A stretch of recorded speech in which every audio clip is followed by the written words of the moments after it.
Settle in comfortably, dear listener, and allow yourself to drift back through the mists of time to an age of gaslight and grandeur, to the year 1907, when King Edward VII held court in Buckingham Palace, and the British Empire stretched across the globe like the sun that never set upon it.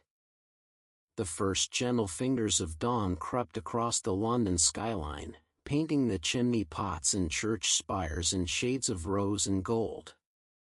Within the great walls of Buckingham Palace, that monument to royal majesty nestled at the heart of the empire, the day was already beginning to stir, though the sun had barely kissed the horizon. Margaret Thornfield, workers' education organizer for the palace staff, awakened as she always did at 5:30 in the morning, without need of an alarm clock or morning call.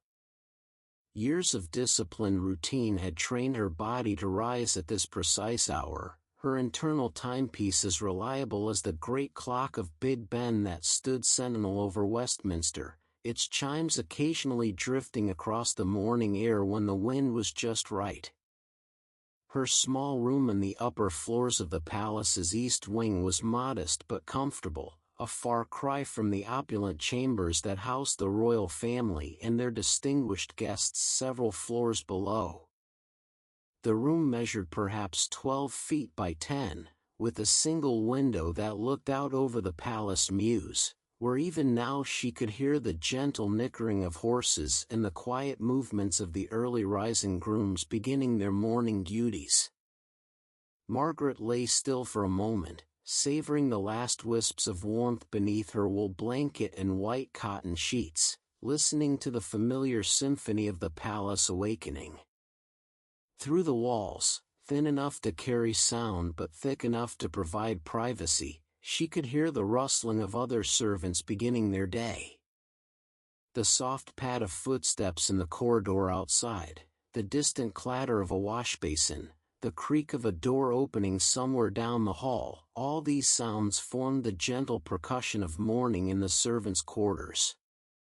With a deep breath of the cool morning air, Margaret pushed back her covers and placed her feet on the worn Turkish rug beside her bed.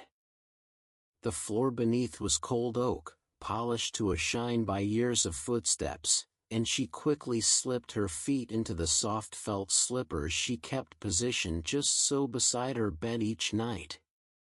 Rising, she moved to the washstand in the corner, a simple pine affair with a blue and white porcelain basin and pitcher that she had filled with water the night before.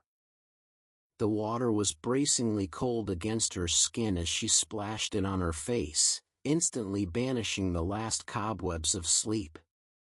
She performed her morning ablutions with practiced efficiency, washing her face and hands, cleaning her teeth with tooth powder and a bone-handled brush, and running a damp cloth over her neck and arms. The cake of lavender soap, a small luxury she permitted herself from her modest wages, filled the air with its gentle fragrance, mingling with the faint smell of coal smoke that perpetually hung in the London air, even here in the rarefied atmosphere of the palace. Margaret's wardrobe stood against the far wall, a solid piece of mahogany that had likely served countless servants before her. Opening it, she surveyed her small collection of clothing, each piece carefully maintained and pressed. As a workers' education organizer, she occupied a unique position within the palace hierarchy, not quite an upper servant like the housekeeper or butler, but certainly above the station of a housemaid or kitchen girl. Her position, established just 2 years prior by the forward-thinking palace steward, Mr. Pemberton, was part of a broader movement across England to improve the education and prospects of the working classes. She selected her usual daily attire, a practical navy blue wool skirt that fell to her ankles, a white cotton blouse with mother-of-pearl buttons, and a matching navy jacket with modest trim. The outfit was professional yet unassuming, allowing her to move freely between the various levels of palace society without drawing undue attention. She dressed with the swift efficiency born of routine, fastening each button, adjusting her collar, and smoothing down her skirt until everything sat just right. At her small dressing table, another simple pine piece, this one with a tilting mirror that had developed a small crack in one corner, Margaret sat to arrange her hair. Her chestnut locks, which reached to the middle of her back when loose, needed to be pinned up in the respectable Gibson girl style that was fashionable among professional women of the era. She worked methodically, brushing out her hair with her tortoiseshell brush, a gift from her mother years ago, until it shone in the gradually brightening morning light. The Gibson girl style required patience and practice. First, she gathered her hair at the crown of her head, twisting and pinning it to create volume. Then, section by section, she rolled and pinned the remaining hair, creating the characteristic poof that framed her face. The style was both practical and becoming, keeping her hair neat throughout the long working day while maintaining the feminine respectability expected of a woman in her position. As she worked, she could hear the palace beginning to come alive around her, more footsteps in the corridors, the distant sound of carpet sweepers beginning their work in the main halls, the rattle of coal shuttles as fires were laid in the principal rooms.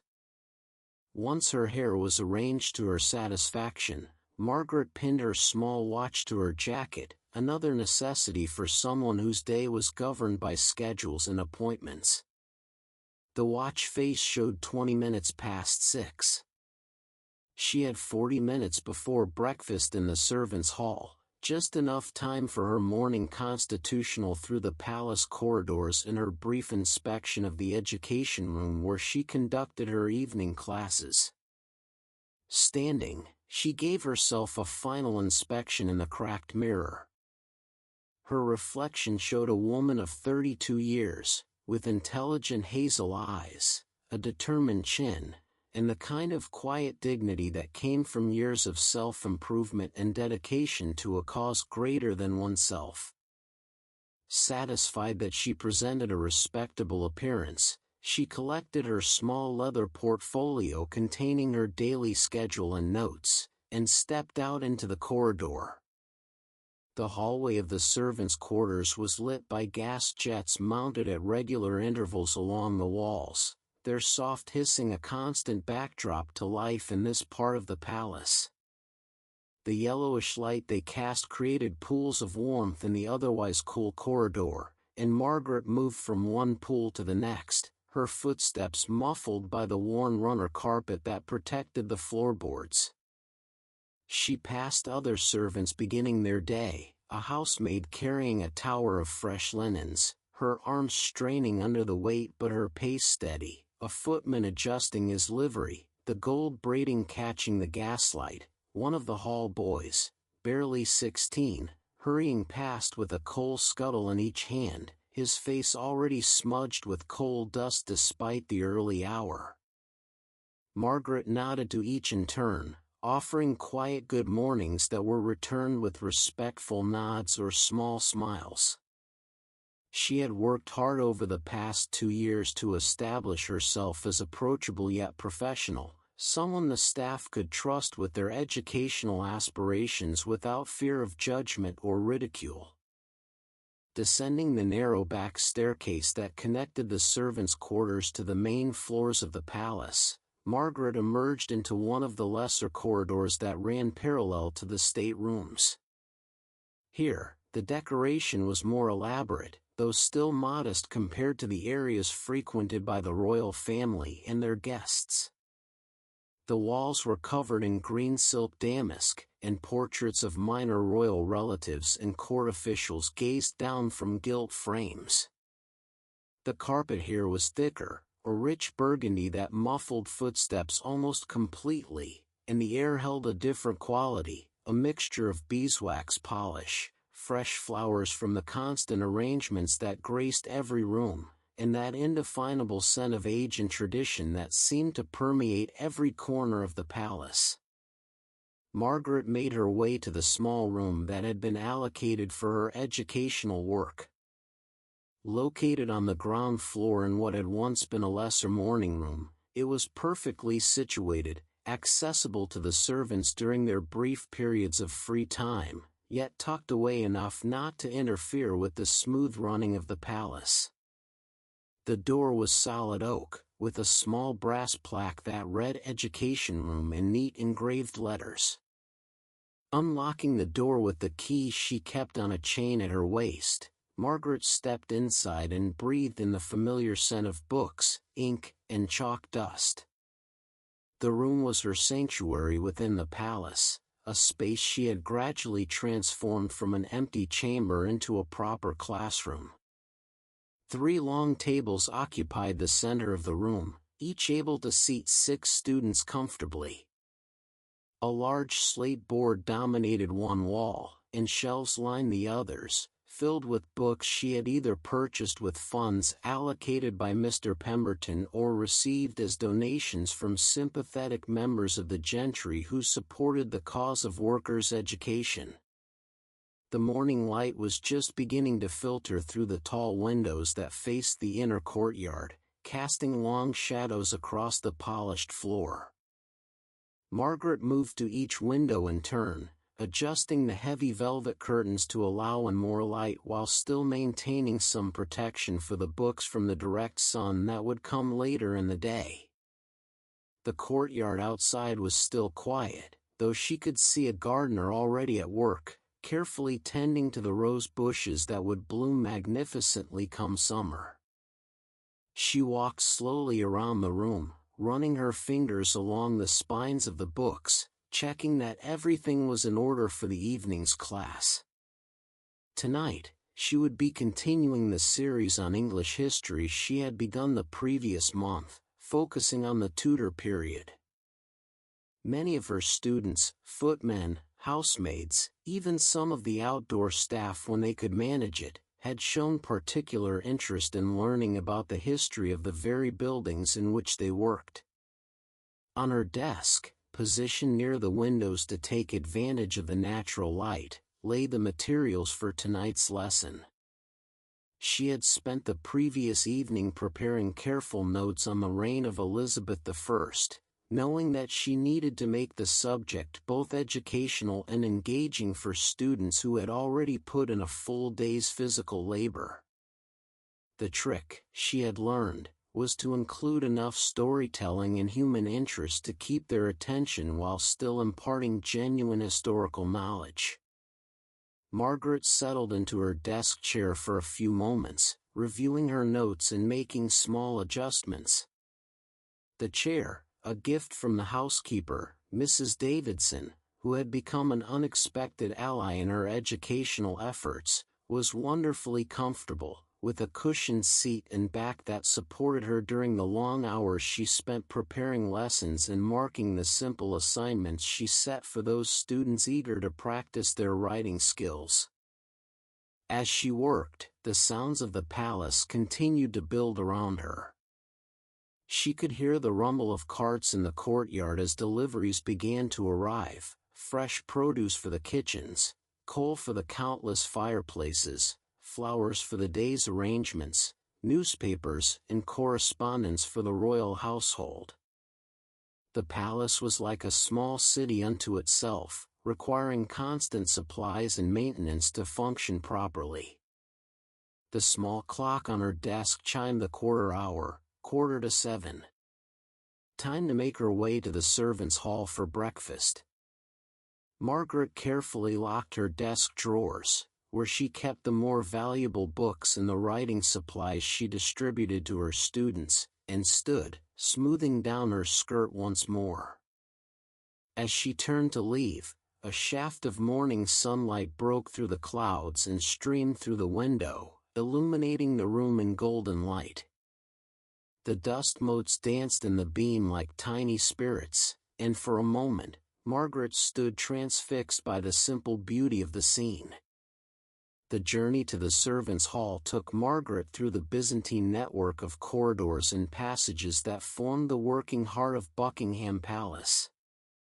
These routes, invisible to the grand visitors who swept through the staterooms above, were the arteries through which the lifeblood of service flowed. She passed the silver pantry, where she glimpsed the under-butler already at work, polishing a massive apron until it gleamed like captured moonlight. The careful, circular motions of his cloth were almost meditative, and the soft squeaking of silver polish on metal created a rhythmic accompaniment to her footsteps. The laundry rooms came next, already humid with steam despite the early hour. Through the open doorway, Margaret could see the laundresses beginning their day's work, their sleeves rolled up to reveal strong, reddened arms as they sorted through mountains of linens. The smell of soap and starch was almost overwhelming, mixed with the sharp scent of the lye used for the finest white pieces. One of the younger laundresses, Sarah, looked up and caught Margaret's eye, offering a tired smile. Sarah was one of her most dedicated students, attending evening classes 3 times a week despite the exhausting nature of her work. The servants' hall, when Margaret finally reached it, was already 3/4 full. The large, rectangular room served as the dining hall for the upper servants and senior staff, while the lower servants, the scullery maids, hall boys, and others, took their meals in a separate hall nearby.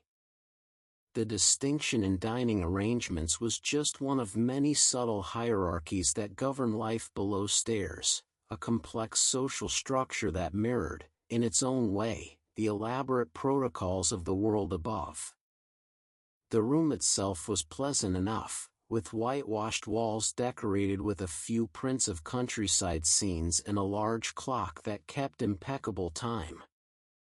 Long wooden tables ran the length of the room, their surfaces scrubbed clean and already set with the simple white crockery used for servants' meals. The smell of breakfast, porridge, bacon, eggs, and fresh bread, wafted from the serving hatches that connected to the kitchen, making Margaret realize just how hungry the morning's activities had made her. She took her accustomed place at the upper servants' table, nodding to those already seated. Mr. Pemberton, the palace steward, sat at the head of the table, his morning newspaper folded beside his plate as he engaged in quiet conversation with Mrs. Davidson, the housekeeper. Both looked up as Margaret approached, offering warm greetings. "Good morning, Miss Thornfield," Mr. Pemberton said, his voice carrying the cultured tones of a man who had spent 40 years in royal service. "I trust you slept well?" "Very well, thank you, Mr. Pemberton," Margaret replied, taking her seat. A footman immediately appeared at her elbow with a pot of tea, pouring her a cup with practiced precision. The china clinked gently as she added a small amount of milk and a single lump of sugar, stirring with a worn silver spoon that bore the royal crest. "I've been reviewing the attendance records for your classes," Mrs. Davidson said, her Scottish accent softening the formal words. "Most impressive, my dear. 22 students last Tuesday evening, if I'm not mistaken." 23, actually, Margaret corrected gently, warming her hands on the teacup. "Young Thomas from the stables joined us for the first time. He's particularly eager to improve his reading." The conversation continued in this pleasant vein as breakfast was served. The meal was substantial but simple: porridge with a dollop of treacle, 2 rashers of bacon, scrambled eggs, and thick slices of brown bread with butter and marmalade. The food was well prepared and plentiful, one of the benefits of service in a royal household where the standards for even the servants' meals were maintained at a high level. As Margaret ate, she observed the morning dynamics of the servants' hall. At the far table, the footmen discussed their duties for the day in low voices, their conversation punctuated by occasional laughter. The housemaids sat together, some of them looking tired already despite the early hour, their faces showing the strain of the physical work that awaited them. The ladies' maids, a step above the housemaids in the hierarchy, formed their own small group, their conversation more refined, their clothing slightly finer. "I heard there was some concern about the Chinese drawing room," Mrs. Davidson was saying, drawing Margaret's attention back to her own table. "Apparently, there's been some settling in the east wall. The clerk of works is sending someone to inspect it this morning." Mr. Pemberton frowned, setting down his teacup with a gentle clink. "Settling? The palace is less than 60 years old. Surely the foundations are sound?" "One would hope," Mrs. Davidson replied, "but London clay can be treacherous, as we all know. And with all the building work in the city, the underground railways and such, who knows what effects it might have." Margaret listened with interest. The Chinese drawing room was one of the palace's most spectacular spaces, decorated in the Oriental style that had been so fashionable during Queen Victoria's reign. The thought of structural problems in such a significant room was concerning. "Will the room need to be closed?" she asked. "I shouldn't think so," Mr. Pemberton replied. "Not unless the inspection reveals something serious. Their Majesties are not in residence at present, as you know, so any necessary work can be undertaken without great inconvenience." The conversation shifted to other matters: the upcoming visit of the German ambassador, the need for additional staff for the summer garden parties, the ongoing challenge of modernizing the palace's facilities while maintaining its historical character. Margaret contributed when appropriate but mostly listened, filing away information that might be useful for her work or interesting to share with her students. As the clock struck 7:30, the hall began to empty as servants departed for their morning duties. Margaret finished her last bite of toast, savoring the homemade marmalade with its perfect balance of sweet and bitter, and rose from the table.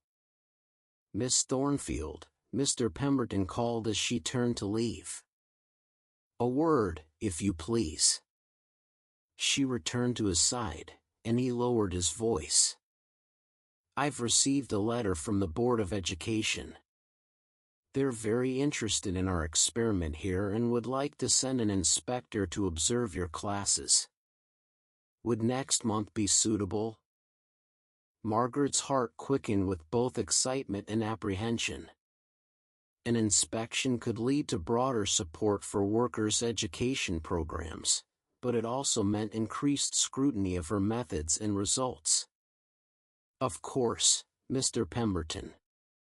I'll ensure everything is in perfect order." "I have no doubt of it," he replied with a kind smile. "Your work here has exceeded all expectations, my dear. The improvement in the staff's literacy and general knowledge has been remarkable." Warmed by the praise, Margaret took her leave and made her way back through the palace corridors. The morning sun was now fully up, streaming through the tall windows and casting geometric patterns of light and shadow on the polished floors. The palace was fully awake now, humming with activity like a great machine beginning its daily operation. Margaret's official duties for the morning involved reviewing the educational progress of several servants who were preparing for examinations that might allow them to advance their positions, either within the palace or in other households. She had established a small office adjacent to the education room, where she could conduct private tutorials and assessments without the distractions of the larger classroom setting. Her first appointment was with James Morrison, a second footman with ambitions of becoming a butler one day. James was 25, tall and well-built as all the palace footmen were required to be, with a serious demeanor that belied a sharp intelligence. He arrived promptly at 8 o'clock, knocking respectfully on the door before entering.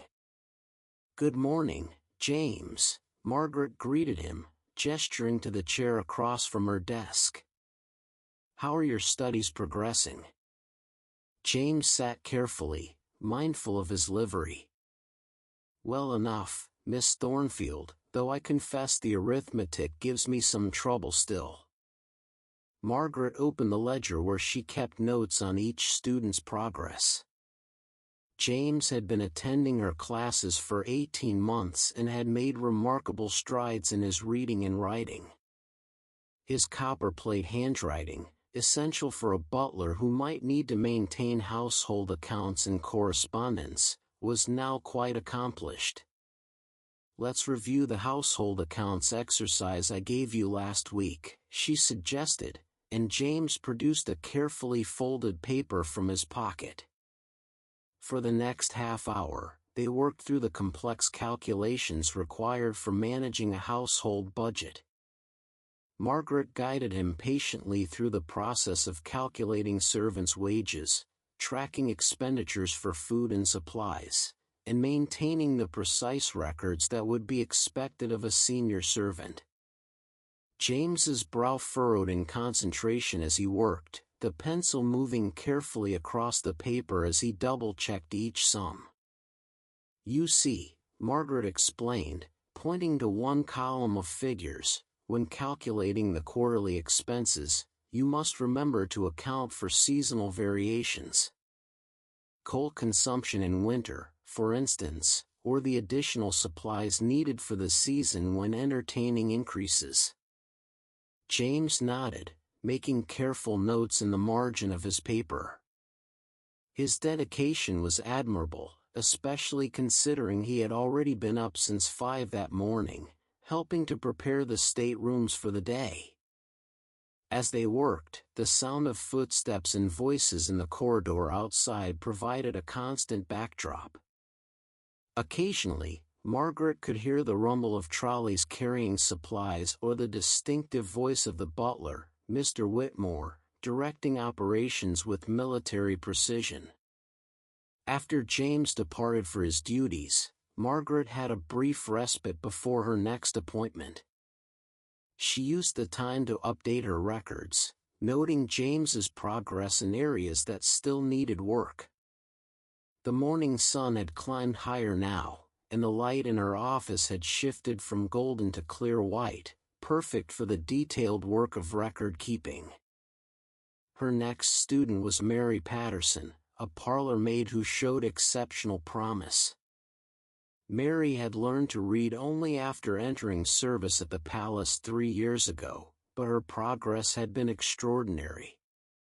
She now read voraciously, borrowing books from Margaret's small library whenever possible.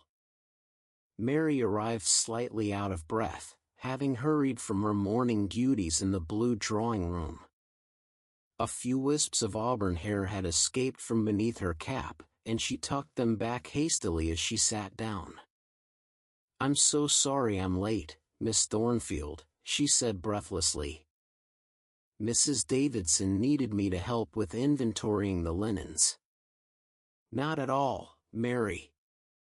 You're hardly late, perhaps 2 minutes at most.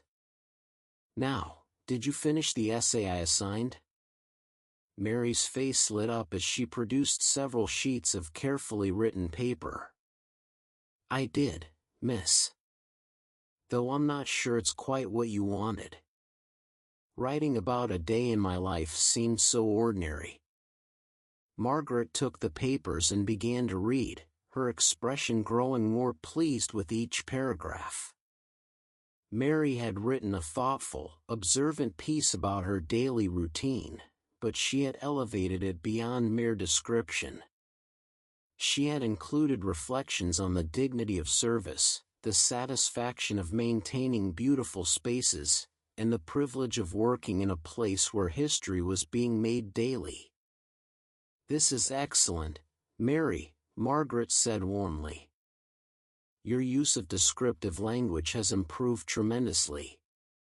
Listen to this sentence. The morning light through the silk curtains transforms the blue drawing room into an underwater paradise, all shimmering aquamarine and gold. That's quite poetic. Mary blushed with pleasure. I've been reading the poetry books you lent me, miss. Mr. Wordsworth especially. He makes me notice things I might have overlooked before. They spent the remaining time discussing Mary's ambitions. Unlike James, who wished to advance within service, Mary harbored dreams of becoming a teacher herself one day. It was an ambitious goal for a woman of her background, but Margaret had seen stranger things happen when determination met opportunity. There are training colleges for teachers, Margaret told her, and some specifically for women. You would need to save money for the fees, and the entrance examinations are challenging, but I believe you could do it, Mary. Your natural intelligence and your dedication would serve you well. As Mary left, practically glowing with encouragement, Margaret reflected on how rewarding her work could be. Each student represented not just an individual improving their circumstances, but a small revolution in the rigid class structures of Edwardian society. The morning continued with more individual sessions and administrative work. Margaret wrote letters to publishers requesting donated books, prepared materials for the evening's class, and reviewed applications from servants who wished to join her programs. The palace employed over 300 servants, and while not all were interested in education, the number of applicants consistently exceeded the spaces available in her classes. At 11 o'clock, she heard an unusual commotion in the corridor outside. Voices were raised, not in anger, but in alarm. Margaret rose from her desk and opened her door to investigate. Mr. Whitmore, the butler, was speaking urgently with one of the senior footmen. "Fetch Mr. Harrison immediately," he was saying, referring to the clerk of works. "And ensure that no one enters the Chinese drawing room until he arrives." "What's happened, Mr. Whitmore?" Margaret inquired. The butler turned to her, his usually impassive face showing concern. "The wall in the Chinese drawing room, Miss Thornfield. The settling that was mentioned at breakfast has become more pronounced. A section of the plaster has actually fallen. Fortunately, no one was in the room at the time." The news of the wall collapse spread through the palace with the speed that only servants' gossip could achieve. Within minutes, it seemed everyone below stairs knew about the incident, and speculation ran rampant. Margaret, curious about the extent of the damage and concerned about the historical artifacts in the room, made her way toward the Chinese drawing room, though she knew she would not be permitted to enter. The corridor leading to the room was already crowded with various palace officials. Mr. Harrison, the clerk of works, had arrived with 2 assistants, carrying measuring instruments and notebooks. Dr. Ashford, the palace physician, stood ready in case anyone had been injured, though thankfully his services were not needed. Even Mr. Pemberton was there, looking more worried than Margaret had ever seen him. Through the open doorway, Margaret could glimpse the damage. A section of the ornate plaster wall, perhaps 6 feet wide and 8 feet tall, had partially collapsed, revealing the brick and timber framework beneath. Chunks of decorated plaster lay scattered on the Persian carpet, and a fine dust hung in the air, visible in the shafts of sunlight streaming through the windows. The sight was shocking. The palace had always seemed so permanent, so indestructible, that seeing its inner workings exposed felt almost indecent. "Please, everyone, stand back," Mr. Harrison was saying, his voice carrying the authority of someone responsible for the physical integrity of one of the nation's most important buildings. We need to assess the structural damage before anyone enters. Margaret watched as Mr. Harrison and his assistants carefully entered the room, testing each footstep, examining the remaining walls with careful attention. They spoke in low, technical terms, occasionally making measurements or sketches in their notebooks. The tension in the corridor was palpable as everyone waited for the verdict. After what seemed like an eternity but was probably only 15 minutes, Mr. Harrison emerged, brushing plaster dust from his coat. "The good news," he announced to the assembled group, "is that this appears to be a localized issue. The main structure is sound. The bad news is that the entire east wall will need to be carefully examined and likely rebuilt. The plaster work is original to the 1840s renovation, and it appears the keys, the plaster that squeezes through the lath, have deteriorated." Mr. Pemberton stepped forward. "How long will repairs take?" "If we begin immediately, perhaps 3 weeks. The room will need to be completely cleared, the walls stripped back to the structure, and then rebuilt. The decorative elements will need to be recreated by skilled plasterers. This isn't ordinary work." "And the cause?" Mr. Pemberton pressed. Mr. Harrison hesitated. "Multiple factors, I suspect. Natural settling, certainly, but also vibrations from the increasing traffic outside the palace, and possibly the underground railway construction to the south. London is changing, Mr. Pemberton, and these changes affect even our most solid structures." As the officials continued their discussion, Margaret noticed something that others seemed to have overlooked. Among the servants gathered in the corridor, there was not just curiosity but genuine concern, not for the room itself, but for what this might mean for their positions. If rooms were closed for repairs, would fewer servants be needed? In the precarious world of domestic service, even a temporary disruption could mean lost wages or, worse, dismissal. She made a mental note to address these concerns in her evening class. Education was not just about reading and arithmetic, it was also about understanding the broader forces that shaped their lives and livelihoods.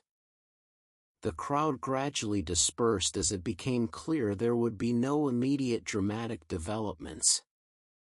Margaret returned to her office, but concentration proved difficult. The image of that collapsed wall stayed with her, a reminder that even the most magnificent facades could hide weakness, that change and decay were constant forces that required vigilance to combat. Her lunch, taken in the servants' hall at 1 o'clock, was dominated by discussion of the morning's events. The younger servants were excited by the drama, while the older ones spoke of similar incidents they had witnessed in other great houses. Mrs. Davidson recalled a ceiling collapse at Chatsworth when she was a young housemaid, while Mr. Whitmore told of fire damage at Windsor Castle that had taken months to repair. "It's the modern world encroaching," opined Mr. Crawford, the wine steward, cutting into his portion of cottage pie. "All these motors and machines, the building and rebuilding. In my father's day, a house stood for centuries without such troubles." "Nonsense," countered Mrs. Phillips, the head cook, her voice carrying from her position at the head of the lower table. "Buildings have always needed maintenance.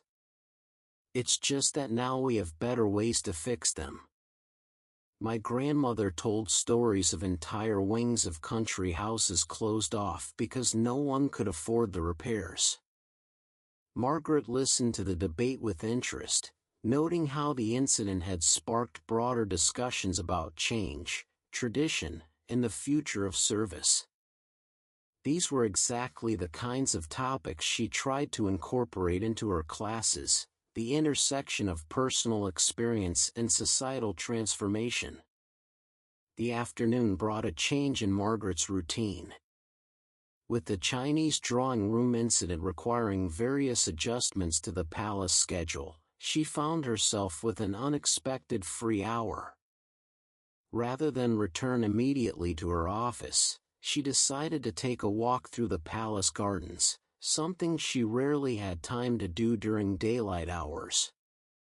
The gardens of Buckingham Palace were a world unto themselves, 40 acres of carefully maintained paradise in the heart of London. Margaret exited through a service door near the kitchens, breathing deeply of the fresh air after the dust and tension of the morning. The October day had turned mild, with a gentle breeze carrying the scent of late roses and the earthier smell of fallen leaves. The formal garden stretched before her, geometric patterns of box hedging containing beds that would burst with color come spring but now showed only the last remnants of summer's glory. Gardeners moved among the beds with quiet efficiency, deadheading flowers, raking gravel paths, and preparing the soil for winter. Margaret recognized several of them as students from her evening classes and exchanged nods of acknowledgement. She followed a gravel path that wound around the lake, an artificial body of water that had been created in the 1820s but now looked as natural as if it had always been there. Ducks glided across its surface, leaving gentle wakes that caught and reflected the afternoon sun. A pair of swans, regal in their whiteness, floated near the far shore, and Margaret paused to watch them, finding their graceful movements soothing after the morning's disruption. As she walked, she encountered Thomas Hartwell, the head gardener, inspecting a border of dahlias that were still blooming despite the lateness of the season. Thomas was a man of about 50, with hands permanently stained by soil and a face weathered by decades of outdoor work. He had been skeptical of Margaret's educational efforts at first, believing his gardeners had no need for book learning, but had gradually warmed to the idea as he saw the practical benefits. "Afternoon, Miss Thornfield," he greeted her, touching his cap. "Taking the air?" "Yes, Mr. Hartwell. After this morning's excitement, I needed some tranquility." "Ah, yes, the wall collapse. Heard about that. Makes you think, doesn't it? All that grandeur inside, and yet..." He gestured expressively with soil-covered hands. "Indeed. How are your dahlias faring?" "They're magnificent." Thomas's face lit up with the enthusiasm of a man discussing his passion. "Been trying a new feeding regime. Bone meal and wood ash, applied fortnightly. Seems to extend the blooming period. Young William, one of your students, actually suggested it. Read about it in one of those gardening journals you had in the library." This pleased Margaret immensely. "William's been one of our most eager readers. He's particularly interested in botanical sciences." "Aye, and it shows in his work. The boy's got a real understanding now of why we do things, not just how. That's your influence, Miss Thornfield, and I'm grateful for it." They chatted for a few more minutes about the garden's preparations for winter, the challenge of maintaining tropical plants in the glasshouses, and the plans for next year's flower shows. Then Margaret continued her walk, feeling renewed by the conversation and the fresh air. She made her way to a bench positioned beneath an ancient oak tree that predated the palace itself. From here, she could see the palace's western facade, its Portland stone glowing golden in the afternoon light. The building looked solid, eternal, giving no hint of the morning's structural drama. It was a reminder, she thought, of how appearances could deceive, how the surface rarely told the whole story. As she sat, Margaret pulled from her pocket a small notebook she always carried and began to write. She had found that recording her observations and thoughts helped her process experiences and often provided material for her lessons. Today, she wrote about resilience, about how structures, whether buildings or social systems, required constant maintenance and occasional renovation to remain strong. A peacock wandered past, its brilliant plumage catching the light as it pecked at the grass. The palace kept several of these magnificent birds, and their cries often punctuated the garden's tranquility. This one seemed particularly uninterested in displaying its tail feathers, content instead to search for insects in the lawn. Margaret watched it for a while, admiring its iridescent neck feathers and the proud way it carried itself, even in such mundane activity. The clock tower chimed 3 o'clock, reminding Margaret that she had preparations to complete for the evening's class.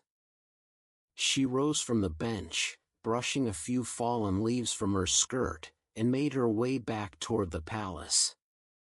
The walk had refreshed her, clearing her mind and restoring her energy for the tasks ahead. Re-entering the palace through the same service door, Margaret was immediately struck by the change in atmosphere. Where the morning had been characterized by alarm and disruption, the afternoon had brought a sense of purposeful activity. Servants moved through the corridors with renewed efficiency, as if the morning's reminder of the palace's vulnerability had inspired them to greater diligence in their duties. In her education room, Margaret found that someone had left a package on her desk. Opening it, she discovered a donation of books from Lady Pemberton, the steward's wife, who was a quiet supporter of the education program. The books included several volumes of Shakespeare, a complete set of Dickens, and surprisingly, a collection of scientific texts on geology and natural history. A note in Lady Pemberton's elegant hand explained that these had belonged to her late father, an amateur naturalist, and she thought they might interest the palace gardeners and outdoor staff. Margaret spent the next hour cataloging the new books, writing each title carefully in her lending library ledger. She had instituted a simple system where servants could borrow books for 2 weeks at a time, with the understanding that they would be responsible for any damage. So far, the system had worked well, with only one book lost, a copy of Robinson Crusoe that had disappeared during the spring cleaning and was later found behind a wardrobe in the footmen's quarters. As she worked, she could hear the palace beginning its transformation from day to evening. The sounds were subtle but distinctive, the lighting of lamps in rooms that would be used after dark, the laying of fires in the principal bedrooms, the preparation of the dining rooms for the evening meal. Even though the king and queen were not in residence, the palace maintained its routines, ready at any moment to spring into full royal operation. At 4 o'clock, Margaret took tea in the housekeeper's room, a privilege extended to her as recognition of her unique position. Mrs. Davidson's room was a haven of Scottish comfort in the heart of the English palace, with tartan cushions, photographs of the Highlands, and a collection of blue and white china that had belonged to her mother. "Come in, my dear, come in," Mrs. Davidson welcomed her, gesturing to a comfortable chair by the fire. "You look tired." The morning's events were unsettling for everyone. Margaret accepted a cup of tea gratefully, the delicate china warm in her hands. It was rather dramatic. "I've never seen anything like it." "Oh, you'd be surprised what can happen in these old places," Mrs. Davidson said, settling into her own chair with a rustle of black bombazine. Though I use old relatively, the palace is young compared to some houses I've worked in. But they all have their weaknesses, their points of stress. She poured milk into her tea with practiced grace. Rather like people, really. We all have our weak walls that might collapse under pressure. It was a perceptive observation, and Margaret nodded thoughtfully. I've been thinking about that for my class tonight. About how we maintain and repair not just buildings but ourselves, our knowledge, our capabilities. Always the teacher, Mrs. Davidson said with an affectionate smile. But that's why your work is so important, my dear. You're helping to shore up the foundations, so to speak. They discussed the evening's class preparations, with Mrs. Davidson offering to excuse 2 housemaids from their duties early so they could attend. It was these small acts of support that made Margaret's work possible, the quiet revolution happening within the palace's strict hierarchy. As she prepared to leave, Mrs. Davidson called her back. Margaret, I should mention, there's talk of additional inspections throughout the palace. The wall collapse has made everyone nervous about the building's condition. It might mean disruption to your classes if rooms need to be examined. I'll manage, Margaret assured her. Perhaps we could use the servants' hall if necessary? I'm sure we can arrange something. Your work mustn't be interrupted. Lord knows, it's one of the few truly progressive things happening in this hidebound institution. Margaret left the housekeeper's room feeling supported and valued. She returned to the education room to make final preparations for the evening class. The chairs needed to be arranged, the slate board cleaned and prepared with the evening's key points, and the lamps lit to provide adequate illumination as darkness fell. As she worked, students began to arrive for the class, coming straight from their duties. They entered quietly, respectfully, but with an air of anticipation. First came 2 footmen, still in their livery but with the gold braiding slightly loosened after a long day. Then 3 housemaids, their faces showing fatigue but their eyes bright with interest. Sarah from the laundry arrived, her hands red and chapped but clutching a notebook and pencil with determination. By 6:30, 21 students had assembled, arranging themselves at the tables with the informal segregation that mirrored the palace hierarchy, footmen together, housemaids in their own group, kitchen staff at another table. Margaret gently encouraged mixing, but old habits died hard. "Good evening, everyone," she began, standing at the front of the room. "Before we begin our lesson on Tudor England, I thought we might discuss this morning's events. The wall collapse in the Chinese drawing room has given us an unexpected lesson in the importance of maintenance and adaptation." A murmur ran through the room. Everyone had heard about the incident, but few had been able to see it firsthand. "Can anyone tell me," Margaret continued, "what might cause a wall to fail after standing for 60 years? Young Thomas from the stables raised his hand tentatively. "Weather, miss? Water getting in?" "Good, Thomas. Weather is certainly a factor. What else?" "Vibrations," offered James Morrison. "From the traffic outside, or the underground trains." "Excellent.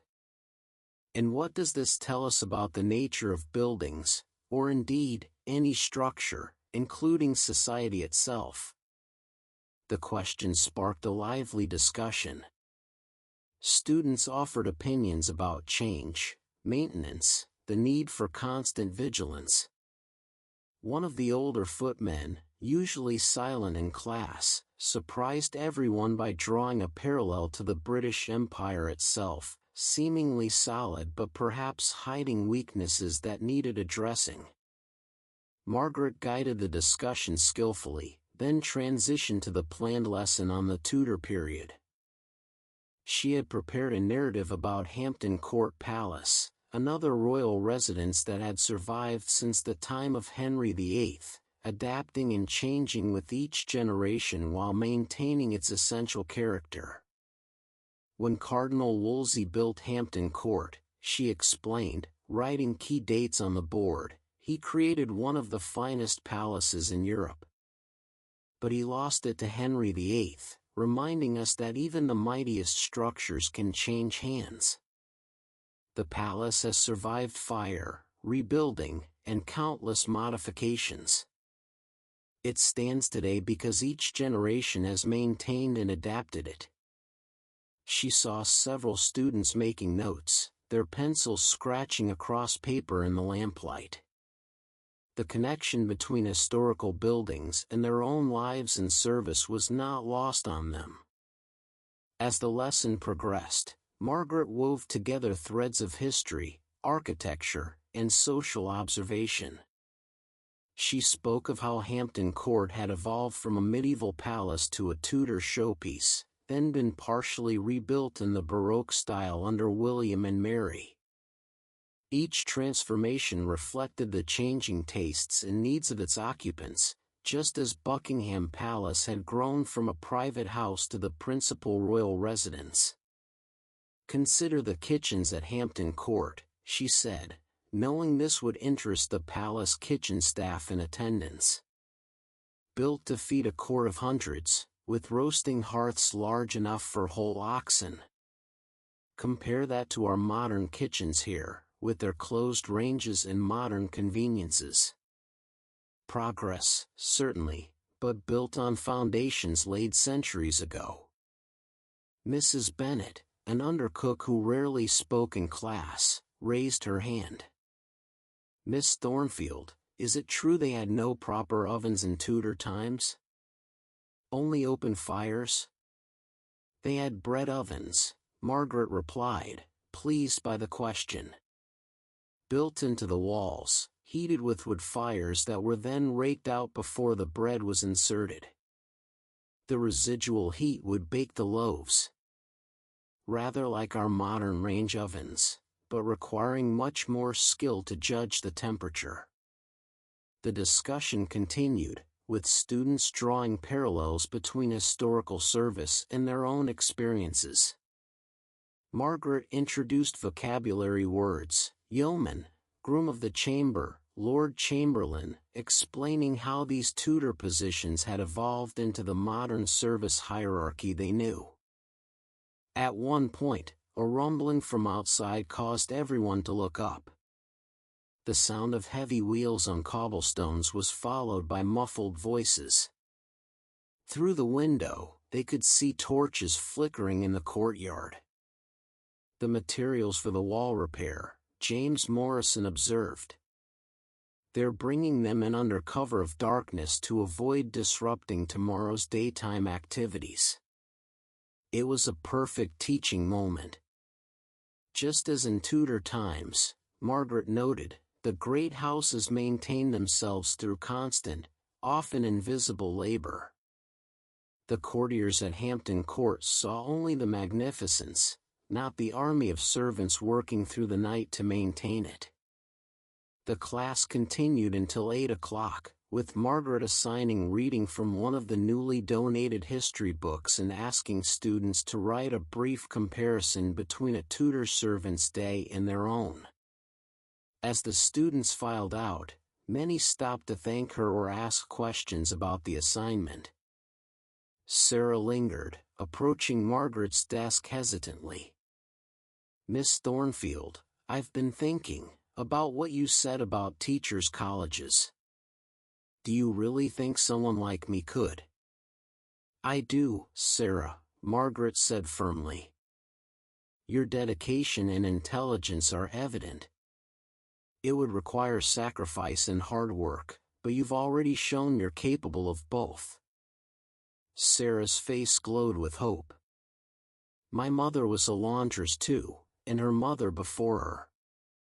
To think I might break that chain. Education is the key that unlocks chains, Margaret replied. Keep attending classes, keep improving your writing, and we'll work toward that goal together. After Sarah left, Margaret remained in the education room, tidying up and preparing for the next day. The lamplight created a warm pool of illumination in the growing darkness, and the palace had settled into its nighttime rhythm, quieter, but never completely still. She updated her teaching journal, recording the evening's successes and challenges. 21 students was a good turnout, especially considering the disruption of the day. The discussion had been lively, the connections between past and present naturally drawn. These were the moments that made her work worthwhile. By 9 o'clock, Margaret had completed her administrative tasks and was making her way back to her quarters. The palace at night was a different world from its daytime bustle. The corridors were dimly lit, with only every third gas jet burning to conserve fuel. Shadows pooled in corners and alcoves, and her footsteps echoed differently, the sound carrying further in the quiet. She passed the night watchman on his rounds, an elderly man named Mr. Fletcher who had served in the Crimean War and now spent his nights ensuring the palace's security. He touched his cap to her, his face craggy in the gaslight. "Evening, Miss Thornfield." "Working late again?" "The usual, Mr. Fletcher." "How are your rounds?" "All quiet, miss, though there's extra vigilance tonight. What with the wall collapse and all, Mr. Pemberton wants every room checked twice." They chatted briefly about the day's events, then Margaret continued to her room. The servants' quarters were quieter now, though not silent. She could hear muffled conversations behind closed doors, the splash of water as someone performed their evening ablutions, the creak of floorboards as people prepared for bed. Her own room welcomed her with its familiar comfort. She lit the oil lamp on her dresser, the flame casting dancing shadows on the walls. The October night had grown cool, and she was grateful for the small fire that someone, probably one of the housemaids who attended her classes, had laid in her tiny fireplace. Margaret began her evening routine with the same methodical care she brought to everything. First, she removed her jacket and skirt, hanging them carefully in the wardrobe. Her white blouse showed the faint marks of a day's wear, a small ink stain on the cuff from her pen, a bit of chalk dust on the sleeve. She would wash it tomorrow, on her half-day off. At her washstand, she poured fresh water from the pitcher, noting how the cool liquid felt against her skin. She washed her face thoroughly, removing the day's accumulation of dust and fatigue. The lavender soap's scent was even more pronounced in the evening quiet, mixing with the smell of coal smoke from the fire and the faint aroma of beeswax from the polished furniture. Changing into her nightgown, a practical flannel garment that provided warmth in the often chilly palace, Margaret sat at her small desk to write in her personal journal. This was different from her teaching journal. Here, she recorded her private thoughts and observations.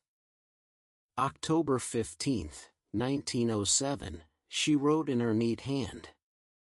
A day of unexpected drama with the wall collapse in the Chinese drawing room. It serves as a metaphor for our times, the old certainties crumbling, requiring new solutions. The servants are unsettled but also curious. Perhaps this incident will help them understand that change is not always to be feared but can be an opportunity for improvement and growth. She wrote about individual students, their progress and challenges. About Sarah's ambitions and James's determination. about the donation of books and Lady Pemberton's quiet support. The pen scratched softly across the paper, the only sound besides the settling of coals in the fireplace. Looking out her window, Margaret could see the lights of London spreading into the distance. The city never truly slept, and even at this hour, she could hear the distant rumble of traffic, the occasional whistle of a late train, the call of a night watchman in the streets beyond the palace walls. It was a reminder that the palace, for all its grandeur and isolation, was part of a larger, changing world. She prepared for bed with careful attention to routine, knowing that good sleep was essential for the demands of tomorrow. She brushed her hair, counting the strokes as her mother had taught her, 100 strokes to keep it shining and healthy. The repetitive motion was soothing, almost meditative. Before extinguishing her lamp, she selected a book from the small shelf beside her bed. Tonight, it was a volume of Wordsworth's poetry, the same one she had recommended to Mary. She read a few verses, letting the familiar words wash over her. Though nothing can bring back the hour of splendor in the grass, of glory in the flower, we will grieve not, rather find strength in what remains behind. The words seemed particularly appropriate after the day's events. The palace wall had fallen, but the structure remained. Things changed, evolved, sometimes collapsed, but life continued, adapted, found new strength. Margaret extinguished her lamp and settled into bed, pulling the covers up to her chin. The darkness was not complete. A faint glow from the corridor gaslight crept under her door, and the fire's dying embers cast a reddish gleam. These small lights were comforting, reminders that she was not alone in the vast palace. As she lay there, her mind gradually quieting from the day's activities, she became aware of the palace's nighttime sounds. The building had its own vocabulary of creaks and sighs, the natural settling of stone and timber that had alarmed her when she first arrived but now formed a familiar lullaby. Somewhere in the walls, pipes gurgled softly as water moved through the modern plumbing system that had been installed during the previous decade. A clock chimed distantly, 11 o'clock. In the room next door, she could hear Mrs. Cooper, one of the older housemaids, preparing for bed.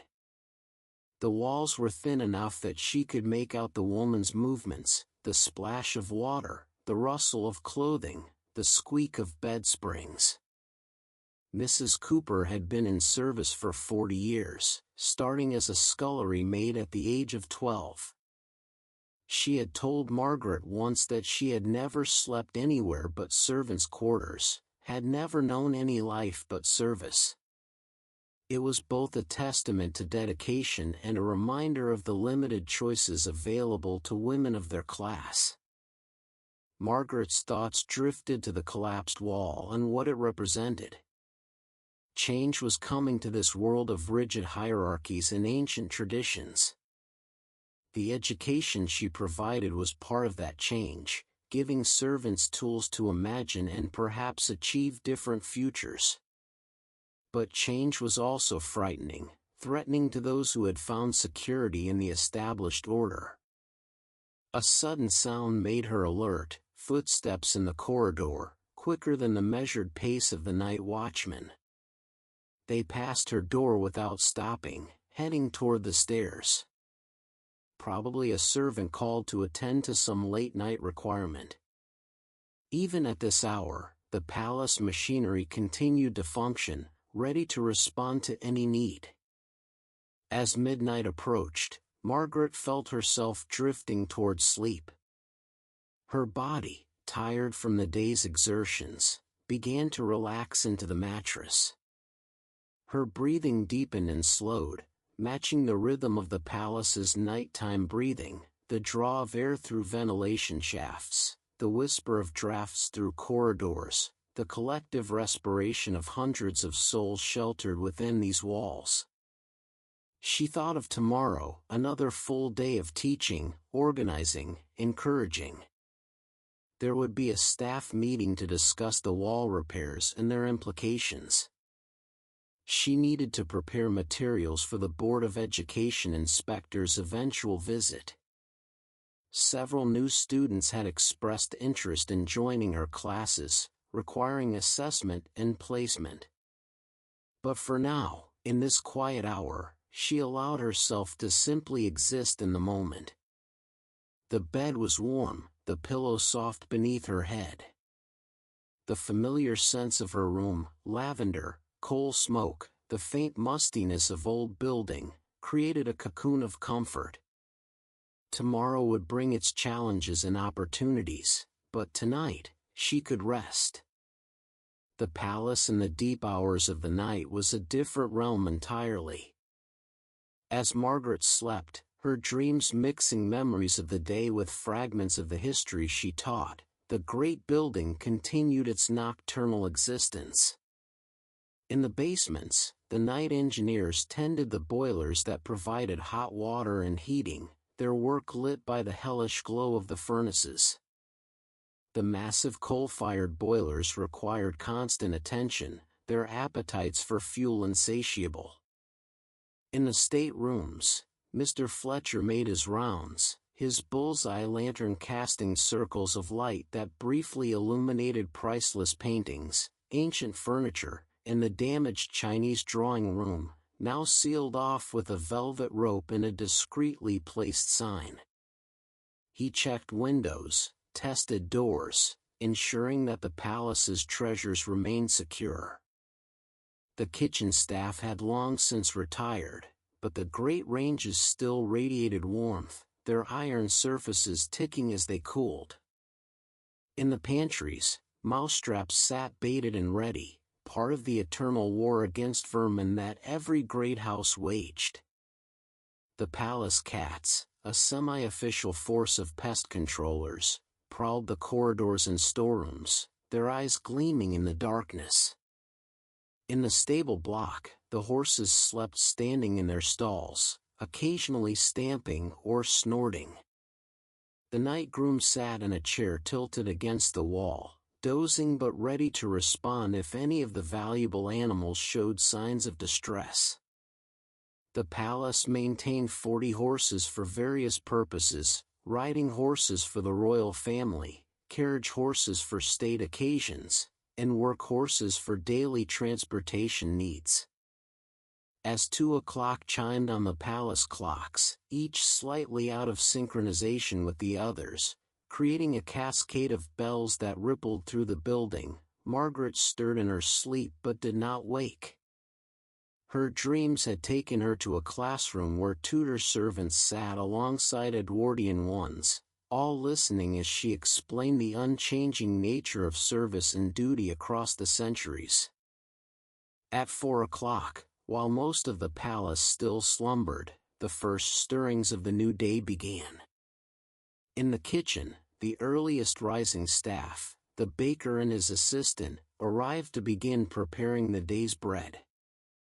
The palace consumed over 100 loaves daily when fully occupied, and even with reduced staff, fresh bread was expected at every meal. The baker, a Frenchman named Monsieur Dubois who had been recruited from a prestigious Paris hotel, worked with practiced efficiency. The dough had been left to rise overnight, and now he shaped it into loaves, rolls, and the special braided bread that was served at the upper servants' table. The great ovens, still warm from the previous day, were stoked back to life, filling the kitchen with the smell of burning wood and, soon, the incomparable aroma of baking bread.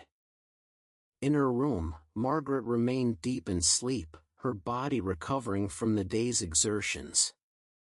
Her dreams had shifted to the future. She saw Sarah standing before a classroom of her own, teaching children to read. She saw James in butler's livery, managing a great household with wisdom and efficiency. She saw the palace walls, not crumbling but renewed, strengthened by understanding and adaptation rather than mere tradition. Outside, London began its own awakening. The earliest workers were already on the streets, the crossing sweepers clearing horse dung from the roads, the milk carts beginning their rounds, the newspaper sellers preparing their stands. The city that never truly slept was stretching, preparing for another day of empire and commerce. At 5 o'clock, Margaret's internal clock began its gentle awakening process. Still asleep, her body began to prepare for consciousness, her breathing changed rhythm, her muscles tensed slightly and relaxed, her mind began to surface from the deeper realms of sleep. In 15 minutes, she would open her eyes to find another day beginning, another opportunity to make a small difference in the lives of those she taught. The palace, too, was preparing for the transition from night to day. Night watchmen prepared to hand over their duties to the day staff. Fires were being laid in the principal rooms. The great machine of royal service was warming up, ready to spring into full operation. In the damaged Chinese drawing room, sealed and empty, a small piece of plaster that had been loosened by yesterday's collapse finally gave way, falling silently to the dust-covered floor. It was a tiny event, unwitnessed and unremarked, but it was another reminder of the constant process of decay and renewal that affected all things, from the grandest palace to the humblest servants' quarters. At 5:30, Margaret's eyes opened. For a moment, she lay still, orienting herself to the new day. The room was dark, but she could sense the approaching dawn in the quality of the darkness. It was softer, less absolute than the deep night. She could hear the familiar sounds of the palace awakening around her, the same symphony that had greeted her yesterday morning and would greet her tomorrow. Rising, she repeated her morning ritual, the cold water on her face, the careful dressing, the arranging of her hair. Each action was performed with the same attention as the day before, but with the subtle variations that made each day unique. Today, she chose a burgundy skirt instead of navy, prompted by some indefinable feeling that today called for a slightly different presentation.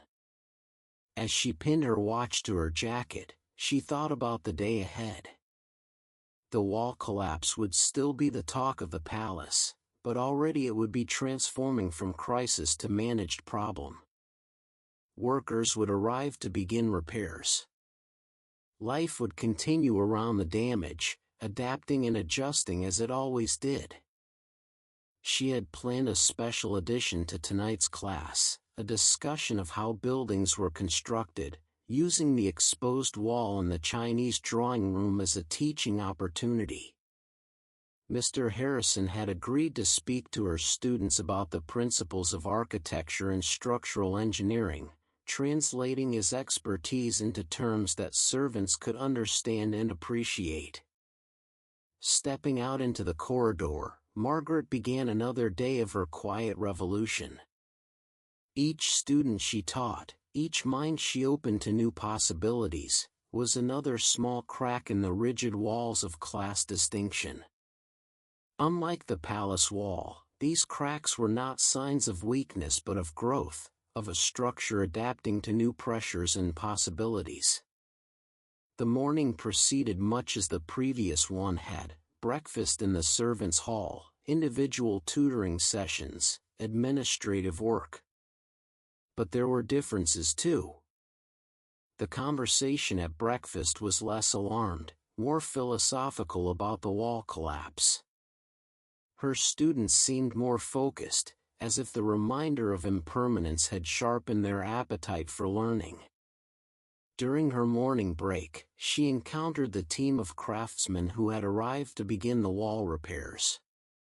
They were skilled artisans, Men who understood the language of lath and plaster, who could recreate the elaborate decorative elements that made the palace rooms so magnificent. Watching them work, Margaret was struck by the parallel to her own efforts. Both were engaged in restoration and preservation, maintaining the best of the past while preparing for the future. The afternoon brought an unexpected visitor, Lady Pemberton herself, come to see how the donated books were being received. She was a woman of 60, with silver hair and kind eyes, dressed in the elaborate fashion of her class but with a simplicity that suggested personal preference rather than financial limitation. "Miss Thornfield," she said, extending a gloved hand. "I wanted to see for myself the wonderful work I've heard so much about." Margaret showed her around the education room, explaining the curriculum, the lending library system, the progress of various students. Lady Pemberton listened with genuine interest, asking perceptive questions and offering suggestions. "You know," Lady Pemberton said as she prepared to leave, "education saved me." "Oh, not in the way it saves your students. I had every advantage of birth and wealth. But without the life of the mind, without books and learning, I would have gone mad with the restrictions of my position. We are all prisoners of our circumstances, Miss Thornfield, but education provides a key." It was a remarkable admission from someone of her class, and Margaret treasured it. As the day progressed toward evening, she carried those words with her, a reminder that the need for growth and learning transcended class boundaries. As another evening settled over Buckingham Palace, Margaret stood at the window of her education room, watching the last light fade from the sky. Her students had departed after another successful class, their minds filled with new knowledge, their notebooks containing carefully copied lessons that they would review in their precious free time. The palace around her was settling into its nighttime rhythm once again. In the Chinese drawing room, the craftsmen had made good progress, the damaged section now cleared and ready for rebuilding. It would take weeks to complete the repairs, but when finished, the room would be as magnificent as before, perhaps even stronger for having been renewed. Sarah had stayed after class again, working on an essay about her aspirations to become a teacher. Her handwriting, once crude and uncertain, now flowed across the page with increasing confidence. James had successfully completed a complex accounting exercise, his dream of becoming a butler one step closer to reality. Young Thomas from the stables had read aloud from a book about horse breeding, his voice growing stronger with each paragraph. These were the small victories that made Margaret's work worthwhile. Not dramatic transformations but gradual improvements, like the slow strengthening of a wall, one brick at a time. The palace might suffer occasional collapses, the empire might face challenges, the rigid structures of society might crack and shift, but through it all, the human desire to learn, to grow, to improve one's circumstances remained constant. As she prepared to leave for the night, Margaret took one last look around the room. The books stood in neat rows on their shelves, repositories of knowledge waiting to be discovered. The slate board bore the ghost of the evening's lesson, white chalk marks that would be erased tomorrow to make way for new learning. The desks and chairs, worn smooth by use, stood ready for the next gathering of eager minds. Walking through the palace corridors toward her quarters, Margaret reflected on the question that had started this long day: could one survive a wall collapse at Buckingham Palace? The answer, she realized, was not just about physical survival but about adaptation, resilience, and the courage to rebuild. The palace servants survived not just by maintaining the building's physical structure but by maintaining their own dignity, intelligence, and hope for the future. In her room, preparing once again for bed, Margaret performed her nightly rituals with the same careful attention as always. The washstand, the lavender soap, the 100 brush strokes through her hair, each action a small comfort, a personal tradition that provided stability in a changing world. She selected a different book tonight, Jane Austen's Pride and Prejudice, a story she had read many times but which never failed to provide new insights. As she read by lamplight, she thought about Elizabeth Bennet's courage in refusing Mr. Collins, in challenging Lady Catherine de Bourgh, in insisting on marriage for love rather than convenience. It was another kind of revolution, quieter than political upheaval but no less significant. The palace settled around her like a great sleeping creature, its breathing marked by the familiar creaks and sighs of ancient timber and settling stone. Tomorrow would bring new challenges, the continuing wall repairs, new students to assess, lessons to plan, small battles to fight in the war against ignorance and limitation. But tonight, as Margaret extinguished her lamp and settled into the warmth of her bed, she felt a deep satisfaction. She had survived not just a wall collapse but another day of meaningful work. She had planted seeds of knowledge that would grow long after she was gone, had helped build intellectual foundations that no physical collapse could destroy. The days that followed the wall collapse fell into a new rhythm. The repair work in the Chinese drawing room became a familiar background to palace life, the sound of hammering and sawing joining the usual symphony of service. Margaret incorporated the renovation into her lessons, using it as a living example of craftsmanship, problem-solving, and adaptation. On Wednesday morning, 3 days after the collapse, she arranged for her students to visit the work site during their lunch break. Mr. Harrison, true to his word, explained the principles of wall construction to a rapt audience of servants more accustomed to cleaning rooms than understanding how they were built. "You see here," he said, pointing to the exposed lathwork, "these thin strips of wood are nailed horizontally across the vertical studs. The plasterer then applies wet plaster, which squeezes through the gaps between the laths. When it dries, these keys hold the plaster firmly to the wall." Young William from the gardens raised his hand. "It's like how roots hold soil to a hillside, isn't it, sir?" Mr. Harrison's face lit up. "Exactly right, young man. The same principle precisely. Without those keys, the plaster would simply fall away, just as soil without roots would wash down the hill." Margaret watched with satisfaction as her students made connections between different kinds of knowledge. This was what education truly meant, not just memorizing facts but understanding principles that could be applied across disciplines. That evening's class was particularly well attended, with 28 students crowding into the education room. Word had spread about Mr. Harrison's impromptu lesson, and servants who had never shown interest in education before appeared at the door, curious about what they might learn. Among the new faces was Robert Fitzgerald, the palace's head footman, a man of 45 who had always been skeptical of Margaret's work. He sat stiffly at the back of the room, his expression neutral but his presence significant. If she could win over someone of his standing and influence, it would mark a major victory for the education program.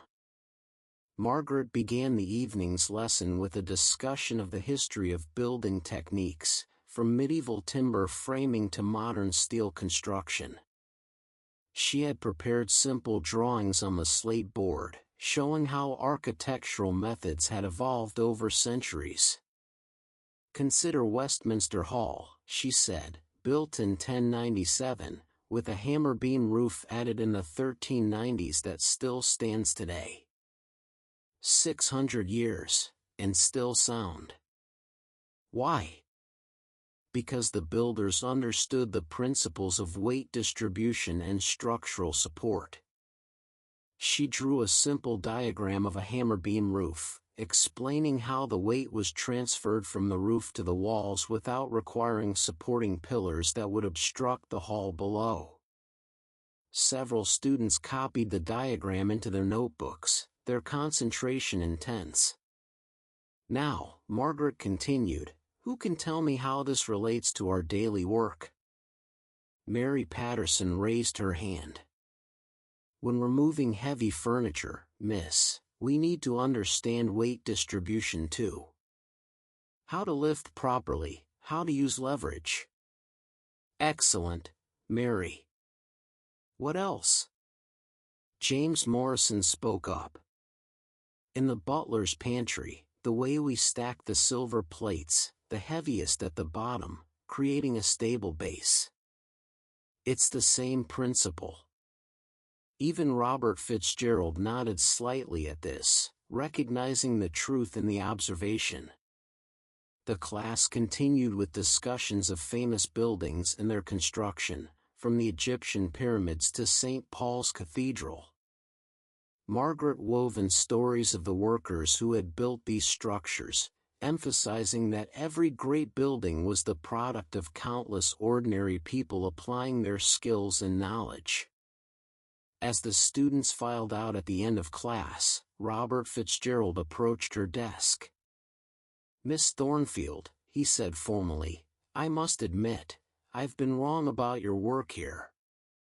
I thought it was filling heads with useless knowledge, making servants dissatisfied with their stations.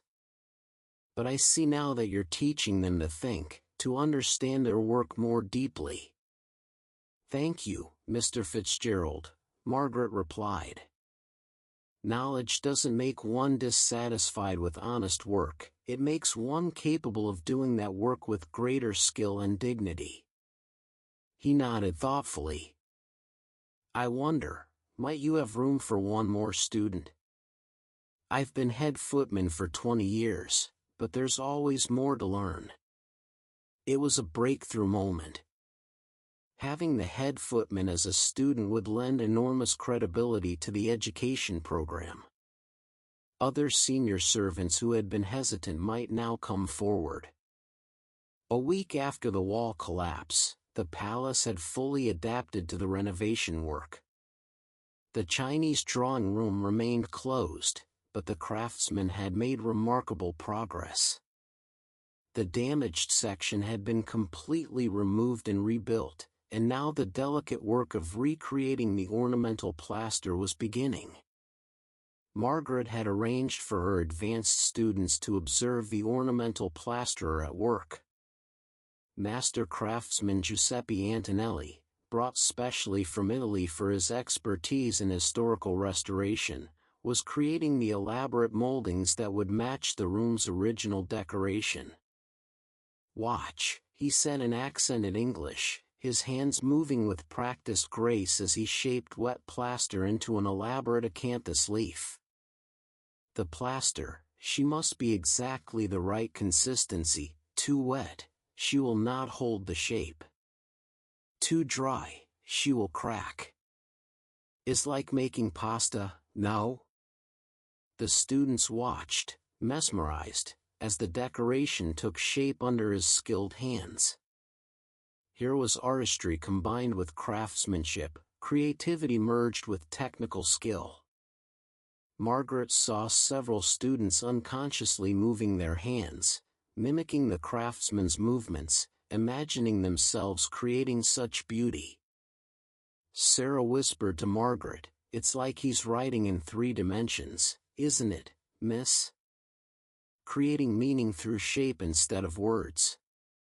It was a perceptive observation, and Margaret made a mental note to explore this idea in a future lesson, the different languages through which humans communicated ideas and beauty. That evening, as she prepared for bed, Margaret reflected on the week's progress. The wall collapse, initially a crisis, had become an opportunity for learning and growth. Her student numbers had increased, the quality of discussions had deepened, and even skeptics like Robert Fitzgerald had been won over. She sat at her small desk, writing her weekly report for Mr. Pemberton. The Board of Education inspector would visit in 3 weeks, and she wanted to demonstrate not just the number of students attending but the quality of education being provided. This week, she wrote, we have seen how crisis can become opportunity. The wall collapse has provided unprecedented access to architectural and construction knowledge. Students have observed master craftsmen at work, have learned principles of engineering and design, and have applied these concepts to their own work. More importantly, they have seen that all work, when performed with skill and understanding, has dignity and value. She detailed individual student progress, Sarah's increasingly sophisticated writing, James's mastery of complex accounting, Thomas's growing confidence in reading aloud.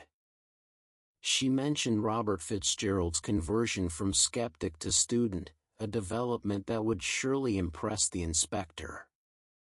As she sealed the report in an envelope, Margaret heard the familiar sounds of the palace settling for the night. But tonight, they seemed different, not just the random creaks of an old building but a language she was beginning to understand. Each sound told a story of stress and accommodation, of structures adjusting to forces both internal and external. The second week after the collapse brought autumn rain to London, the kind of persistent drizzle that turned the city gray and sent water streaming down the palace windows and rivulets. The sound of rain on the roof created a constant background percussion, sometimes soft and soothing, sometimes building to a drumming intensity that made concentration difficult. Margaret stood at her classroom window during a break between students, watching the rain fall on the palace gardens. The gardeners worked on despite the weather, their oilskin coats glistening with moisture as they prepared the flower beds for winter. She thought about their dedication, their understanding that nature's schedule waited for no one, that tasks delayed by weather might mean failure come spring. A knock at her door interrupted her contemplation. Mrs. Davidson entered, shaking droplets from her umbrella. Miserable weather, she declared, though her tone was more cheerful than her words suggested. But perfect for staying indoors with a good book, wouldn't you say? Indeed, Margaret agreed. Several students have asked to borrow extra books this week, citing the weather as perfect reading conditions. I've come with news, Mrs. Davidson said, settling into a chair. The King and Queen will return to the palace next month, earlier than expected. There's to be a state dinner for the Russian ambassador. That means all hands will be needed for preparations. Margaret's heart sank slightly. During major events, servants often couldn't be spared for classes. How long will preparations take? At least a week of intensive work. But, Mrs. Davidson raised a finger, I've spoken with Mr. Pemberton. We've agreed that education is important enough to continue, even if in reduced form. Perhaps morning sessions for those who work evening shifts, and late evening sessions for day workers? It would mean longer hours for Margaret, but she readily agreed. Flexibility was essential in her position, adapting to the rhythms and requirements of palace life.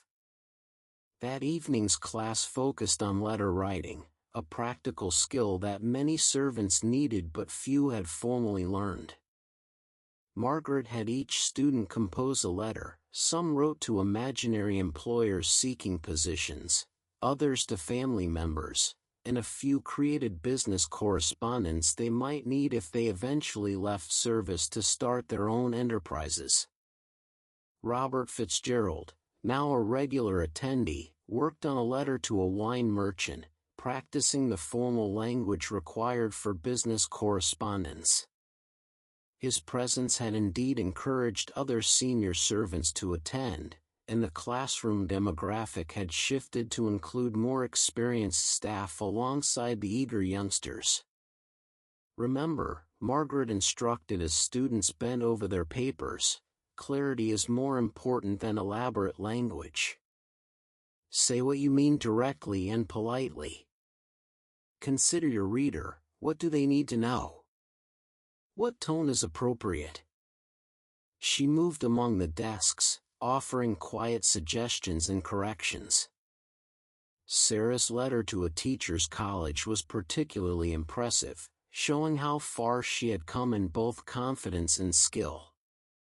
James had written a sample letter of recommendation for a fictional underfootman, demonstrating his understanding of the butler's responsibilities he hoped to one day assume. As the students worked, the rain continued its percussion on the windows. The gas lamps hissed softly, creating pools of warm light in the gray evening. The combination of sounds, rain, gas, scratching pens, occasional whispered consultations, created a peaceful atmosphere conducive to concentration. Near the end of class, Margaret had volunteers read their letters aloud. It was always a nervous moment for students, exposing their work to peer review, but she had worked hard to create a supportive environment where mistakes were learning opportunities rather than sources of shame. Thomas from the stables read his letter to a horse breeding society, inquiring about new techniques he had read about. His reading was still halting, but his passion for the subject came through clearly. The other students applauded when he finished, recognizing the courage it took for someone who had been illiterate just months ago to read aloud to the group. 3 weeks after the wall collapse, with only days remaining before the Board of Education inspector's visit, Margaret worked with renewed intensity to prepare her students and materials. The Chinese drawing room had been fully restored, its walls now perhaps stronger than before, a metaphor she hadn't failed to share with her students. She had selected her best students to demonstrate their progress to the inspector, but had also insisted that he see a regular class with all its varied skill levels and challenges. Education, she believed, was not about showcasing only successes but about demonstrating the process of growth. On the morning of the inspector's visit, Margaret rose even earlier than usual, at 5 o'clock. She wanted everything perfect, the classroom arranged optimally, the student work displayed effectively, her lesson plans clear and comprehensive. As she dressed, she chose her best outfit, a forest green suit that was both professional and approachable. The palace was buzzing with its own preparations for the returning monarchs. Servants hurried through corridors with arms full of linens, silver, and flowers. The great staterooms were being cleaned and polished to perfection, every surface gleaming, every fabric brushed and straightened. Mr. Cecil Browning, the inspector from the Board of Education, arrived at precisely 10 o'clock. He was younger than Margaret had expected, perhaps 35, with intelligent eyes behind wire-rimmed spectacles and an air of genuine interest rather than bureaucratic duty. "Miss Thornfield," he said, shaking her hand warmly. "I've heard remarkable things about your work here. The board is very interested in palace education as a model for other large households." Margaret showed him around the education room, explaining her methods, her curriculum, and her lending library system. Mr. Browning examined everything carefully, making notes in a small leather notebook, asking perceptive questions about student assessment and progress tracking. "How do you manage different skill levels in the same class?" he inquired. "It's one of our greatest challenges," Margaret admitted. "I use what I call layered lessons, introducing concepts that can be understood at a basic level but also explored in greater depth by advanced students. For instance, when we studied the wall collapse here in the palace, beginners learned basic vocabulary about construction, while advanced students explored engineering principles." Mr. Browning nodded approvingly. "Practical application of theoretical knowledge. Excellent." He observed a morning session with 3 students, Sarah, James, and a new student named Agnes who had just begun learning to read. Margaret demonstrated how she could work with all 3 simultaneously, giving Agnes basic letter recognition exercises while Sarah and James worked on more complex writing assignments, coming together periodically for shared discussion. "Notice," Margaret explained quietly to the inspector, "how the advanced students naturally help the beginner. Teaching others reinforces their own learning." Indeed, Sarah was gently helping Agnes with a difficult word, while James offered encouragement. The collaborative atmosphere was genuine, not performed for the inspector's benefit. At the evening class, Mr. Browning sat at the back of the room, observing his 26 students engaged in a lively discussion about the Industrial Revolution and its effects on domestic service. Margaret had prepared this lesson carefully, knowing it would demonstrate both historical knowledge and critical thinking skills. "Consider," she said to the class, "how gas lighting changed service. Before gas, servants spent hours trimming candles, cleaning lamp chimneys, maintaining oil supplies. What did gas lighting mean for those whose jobs centered on illumination?" Robert Fitzgerald raised his hand. "Some lost their positions entirely. The lamp boys, for instance.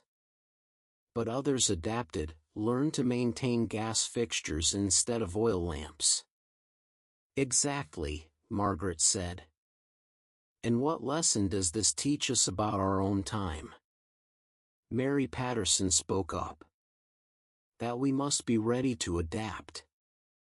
Electric lighting is already in some houses. Motor cars are replacing carriages. We must learn new skills or risk being left behind." The discussion continued, with students drawing parallels between historical changes and their own experiences. Mr. Browning's pencil flew across his notebook, capturing the exchange. After the inspector left, promising a full report within the week, Margaret felt both exhausted and exhilarated. The visit had gone better than she had dared hope.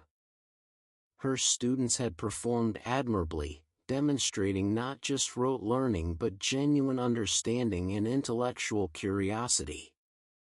She sat in her classroom as darkness fell, too tired to immediately return to her room but too energized to sleep. The lamplight created a warm cocoon around her desk as she reviewed the day's events. Mr. Browning had seemed genuinely impressed, particularly by the students' ability to connect historical events to their own lives. A soft knock at the door interrupted her thoughts. Sarah entered, still in her housemaid's uniform but with an unusual glow in her eyes.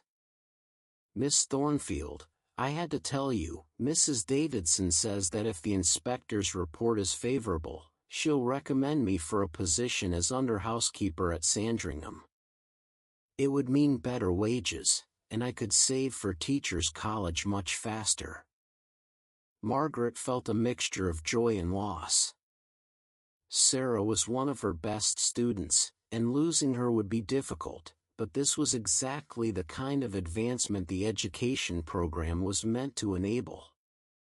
That's wonderful news, Sarah. You've earned it through your hard work and dedication. Sarah's eyes filled with tears. I couldn't have done it without you, miss. 2 years ago, I could barely write my own name. Now I'm reading Shakespeare and writing essays. You've changed my life. It was moments like these that made all the challenges worthwhile. Margaret embraced Sarah, feeling the young woman's gratitude and excitement. This was the true collapse of walls, not the physical plaster and lath of the Chinese drawing room, but the invisible barriers that had confined generations to limited possibilities. After Sarah left, Margaret made her way to her room through the quiet palace corridors. The restoration work in the Chinese drawing room was complete, and she paused to look through the doorway at the perfectly restored wall. In the dim light, it was impossible to tell where the old plaster ended and the new began. The craftsmen had done their work so well that the collapse might never have happened. But it had happened, and in happening, had taught valuable lessons about resilience, adaptation, and the importance of maintaining foundations, whether physical or intellectual. The wall was stronger now for having been rebuilt with understanding rather than mere tradition. In her room, Margaret prepared for bed with her usual careful routine. As she brushed her hair, she thought about the students who would come after Sarah, James, and the others. The education program would continue, growing and adapting, building intellectual foundations that would support not just individual servants but the entire structure of society as it evolved toward greater equality and opportunity. She selected a book of poetry for her bedtime reading, Christina Rossetti Tonight, whose verses about change and growth seemed particularly appropriate. Does the road wind uphill all the way? Yes, to the very end. Will the day's journey take the whole long day? From morn to night, my friend. The journey of education was indeed uphill, requiring constant effort, but the view from each new height revealed vistas previously unimagined. Margaret smiled, thinking of Sarah's glowing face, of James's determined progress, of Thomas's growing confidence. These were her rewards, more valuable than any inspector's commendation. The following week brought the inspector's report, delivered by special messenger in an envelope bearing the official seal of the Board of Education. Mr. Pemberton summoned Margaret to his office to read it together, his face showing the same nervous anticipation she felt. Whatever it says, he assured her before breaking the seal, know that I am proud of what you've accomplished here. The report exceeded their highest hopes. Mr. Browning had written a glowing assessment, praising not just the mechanics of the education program but its integration into palace life, its practical applications, and most importantly, its demonstration of the transformative power of education when applied with wisdom and compassion. The Board of Education formally commended the program and recommended its expansion. They offered a small grant to purchase additional books and materials, and most significantly, suggested that Margaret write a handbook for other institutions wishing to establish similar programs. This is a triumph, my dear, Mr. Pemberton said, his usually reserved manner warming into genuine enthusiasm. You've not just educated our servants, you've created a model for change throughout the kingdom.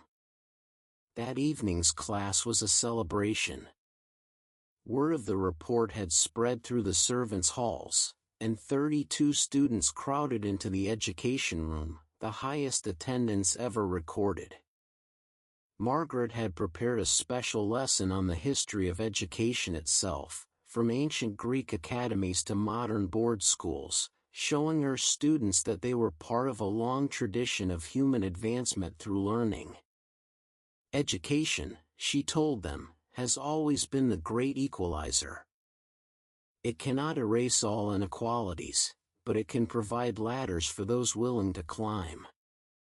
She announced the board's commendation and the grant for new books, which was met with spontaneous applause.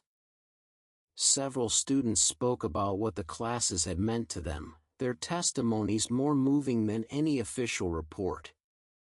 Thomas from the stables stood, his manner still shy but his voice clear. "A year ago, I was ashamed that I couldn't read. Now I'm reading books about animal husbandry that are helping me in my work. But more than that, I feel like I understand the world better. I'm not just existing, I'm learning and growing."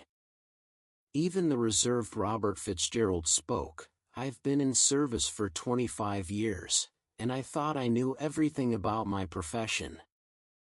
These classes have shown me how much more there is to learn. History, mathematics, literature, they all connect to our daily work in ways I never imagined." As the class ended and students filed out, many stopped to thank Margaret personally. She stood at her desk, accepting their gratitude with grace while fighting back tears of joy and exhaustion. Winter had fully arrived at Buckingham Palace, bringing with it the bustle of the royal family's return and preparations for the Christmas season. The palace blazed with light and activity, every room in use, every servant working at full capacity. Yet the education classes continued, adapted to the demanding schedule but never cancelled. Margaret stood in the restored Chinese drawing room on a December evening, having received special permission to hold a class there as a lesson in resilience and renewal. The walls showed no trace of their former weakness, the ornamental plaster perfect in every detail. Master Antonelli's work had been so skillful that even experts couldn't identify where old met new. 20 students sat in chairs borrowed from the servants' hall, their faces reflecting the room's golden gaslight. Tonight's lesson was about the cycle of destruction and renewal, using the room itself as their primary text. "This room," Margaret began, "tells us that collapse is not always catastrophe. Sometimes, it's an opportunity to rebuild stronger, better, with greater understanding." The wall that fell was rebuilt not just to match what was there before, but to surpass it, using modern techniques hidden beneath traditional appearances. She drew parallels to their own lives, how the collapse of old limitations could lead to the construction of new possibilities. Sarah, soon to leave for her position at Sandringham, nodded with particular understanding. James, who had just been promoted to first footman based partly on his educational achievements, took careful notes. "Consider what we've learned these past months," Margaret continued. "Not just facts and figures, but ways of thinking, of questioning, of understanding. These are your new foundations, stronger than any wall." As she spoke, snow began to fall outside the tall windows, white flakes drifting past the glass like thoughts made visible. The room felt suspended in time, a warm, bright capsule of learning and possibility in the cold December night. The class discussed their dreams for the future. Some wished to advance in service, others to leave for entirely different professions. A few, inspired by Margaret's example, hoped to become teachers themselves. All understood that education had given them choices their parents never had. As the palace clocks chimed 9, the class reluctantly concluded. Students departed into the snowy night, their footsteps soon muffled by the accumulating white blanket. Margaret remained behind, extinguishing lamps one by one until only a single light remained. She thought about the wall that had collapsed months ago, how that moment of crisis had catalyzed so much growth and change. The palace would face other challenges, walls would crack, traditions would be questioned, the very nature of service would evolve with the changing century. But the foundations laid by education would endure, supporting whatever structures the future might require. Walking through the palace corridors one last time before bed, Margaret passed the night watchman on his rounds. He touched his cap to her, as always, but tonight added, "My daughter's been practicing her letters, Miss Thornfield. Thanks to what you taught me, I can help her now." It was these ripples, extending beyond the palace walls, that gave Margaret the deepest satisfaction. Education was not contained by buildings or class boundaries. It spread like light, illuminating dark corners and revealing previously hidden paths. In her room, performing her nightly ritual for the 1,000th time, Margaret felt a deep peace. The washstand, the lavender soap, the careful brushing of her hair, these simple acts grounded her in the present while her thoughts ranged across past achievements and future possibilities. As she settled into bed, the snow continuing to fall outside her window, she thought about survival. The question that had haunted the palace since the wall collapse, "Could you survive such an event?" had been definitively answered. Not only could one survive, but one could thrive, using crisis as catalyst for transformation. The palace slept around her, its hundreds of inhabitants resting before another day of service. But within that sleep were dreams informed by education, ambitions kindled by knowledge, futures brightened by possibility. The walls stood firm, strengthened by understanding. The foundations, both physical and intellectual, were solid. Margaret closed her eyes, listening to the gentle sound of snow against her window, the distant chime of clocks, the breathing of the great palace around her. Tomorrow would bring new students, new challenges, new opportunities to build and rebuild. But tonight, in this moment of perfect stillness, she rested in the knowledge that she had not just survived but had helped others do the same. The wall had collapsed. And in its falling and rising again, it had taught them all that they were stronger than they knew, capable of more than they had imagined, ready for whatever changes the new century might bring. The physical palace would continue to require maintenance, its walls and foundations constantly tended. But the intellectual foundations laid in that small education room would endure, supporting generations of servants as they built their own futures, brick by brick, word by word, lesson by lesson. In the deep peace of the winter night, with snow blanketing London in temporary perfection, Margaret drifted into sleep. Her dreams were of classrooms filled with light, of walls that opened rather than confined, of Sarah teaching her own students, of James managing a great household with wisdom and compassion, of Thomas reading to his children from books he once could not have deciphered. The palace breathed around her, ancient and modern, traditional and evolving, its walls hiding stories of service and aspiration, of limitation and liberation. And at its heart, in a small room lined with books, the quiet revolution continued, one student, one lesson, one transformed life at a time. The wall had collapsed. They had not just survived, they had transcended. And in that transcendence lay the true glory of the human spirit, the immortal power of education to transform not just individuals but entire societies, one carefully tended mind at a time. As midnight approached and the snow continued to fall, Buckingham Palace stood firm against the winter night, its walls strong, its foundations sure, its future bright with the promise of continued growth and renewal. Within its walls, hundreds slept, their dreams informed by new knowledge, their tomorrows brightened by education's gentle light.